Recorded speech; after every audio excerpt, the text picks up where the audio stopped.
Hello student, আমি সন্দীপ আচারিয়া। আজকে আমার আলোচ্য বিষয় হচ্ছে ফোর্থ সেমিস্টারে যাদের মাইনর বা ডিএসসি বাংলা আছে। তোমাদের সিলেবাস নিয়ে আমি আগে পূর্বে আলোচনা করেছি, তো সিলেবাস নিয়ে আমার আজকে বলার নেই। আজকে আমি যে বিষয়টা নিয়ে আলোচনা করব যে তোমাদের কি থাকছে। দেখো, তোমাদের ছোট গল্প, উপন্যাস, যেটা হচ্ছে উপন্যাস পরিচয়, বাংলা উপন্যাস আছেই তোমাদের, এবং তার সঙ্গে তোমাদের যেটা পড়তে হবে দুটো মনস্তত্ত্বমূলক উপন্যাস। সেটা কি? কপালকুণ্ডলা, অর্থাৎ বঙ্কিমচন্দ্র চট্টোপাধ্যায়ের কপালকুণ্ডলা, এবং রবীন্দ্রনাথ ঠাকুরের মনস্তাত্ত্বিকমূলক উপন্যাস চোখের বালি। এই দুটো উপন্যাস থেকেও কিন্তু তোমাদের 12 নম্বরের প্রশ্ন আসবে, 6 নম্বরের আসবে এবং 3 নম্বরের।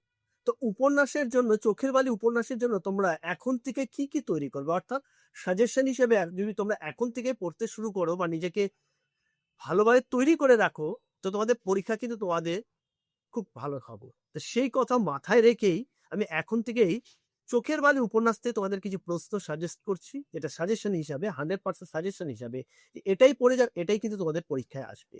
তো কি কি আসবে দেখো। চোখের বালি মানে 12 নম্বরের কথা বলছি আমি, 12 নম্বরের জন্য চোখের বালি উপন্যাস মনস্তাত্ত্বিক উপন্যাস হিসেবে কতখানি সার্থকতা বা সার্থক আলোচনা করো। চোখের বালি উপন্যাস মনস্তাত্ত্বিক উপন্যাস রূপে কতটা সার্থক তা আলোচনা করো। এটা 1 নম্বর প্রশ্ন 12 নম্বরের জন্য। 2 নম্বর প্রশ্ন কি পড়বে? উপন্যাসের নামকরণের সার্থকতা। চোখের বালি উপন্যাসটা যে নাম দিয়েছেন, রবীন্দ্রনাথ ঠাকুর নামকরণ করেছেন, তা সার্থকতা। 3 নম্বর কি পড়বে? চোখের বালি উপন্যাসের আধুনিকতা। চোখের বালি উপন্যাসের আধুনিকতার প্রেক্ষাপটে যেটা লেখা, সেটা রবীন্দ্রনাথ ঠাকুরের যে একটু প্রাচীন তত্ত্ব থেকে বেরিয়ে যে আধুনিক মনোভাবের পরিচয় দিয়েছে তার চোখের বালি উপন্যাসে, সেটা তোমরা পড়ে রাখবে। তার সঙ্গে পড়বে উপন্যাসের নায়ক হিসেবে মহেন্দ্রের চরিত্র আলোচনা করো। Very very important. উপন্যাসের নায়ক চরিত্র হিসেবে মহেন্দ্র চরিত্রটি আলোচনা করো। নেক্সট যেটা পড়বে 5 নম্বর প্রশ্ন আমি বলছি, বিনোদিনী নারী মুক্তি প্রসঙ্গ, অর্থাৎ বিনোদিনী চরিত্র, নারী মুক্তি চরিত্র হিসেবে বিনোদিনী চরিত্রটি আলোচনা করো। 6 নম্বর কি পড়বে? চোখের বালি উপন্যাসে চিঠিপত্রের প্রাসঙ্গিকতা। এটা 6 মার্কসের জন্য পড়ে রাখতে পারো, 12 মার্কসের পাশাপাশি 6। আরেকটা পড়ে রাখবে, রবীন্দ্রনাথের প্রেম ভাবনা চোখের বালি উপন্যাসের প্রকাশ পেয়েছে, তা আলোচনা করো। এই যে 7টা প্রশ্ন আমি তোমাদেরকে বললাম 12 নম্বরের জন্য, ভেরি ভেরি ইম্পর্টেন্ট। এখন থেকে তৈরি করে রাখো, তোমরা কিন্তু পুরোপুরি একদম 60 মার্কসে তুমি অ্যান্সার পেয়ে যাচ্ছ। তারপর কি আছে? 6 নম্বরের জন্য পড়বে আশালতা চরিত্র পড়ে রাখবে, বিহারীর চরিত্র, রাজলক্ষ্মী এবং মায়ের ঈর্ষা, রাজলক্ষ্মী মায়ের ঈর্ষা এবং অন্নপূর্ণার চরিত্র। বাস।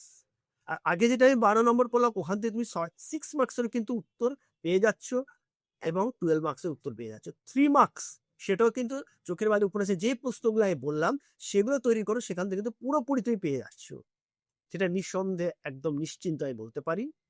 তো তার জন্য তোমাদের কি করতে হবে? ভালো করে উপন্যাসটাকে আগে পড়ে নিতে হবে এবং অ্যান্সার গুলো, যথার্থ উত্তরটা তোমাকে লিখতে হবে। এবার আসি তোমাদের আমি অন্য প্রসঙ্গে।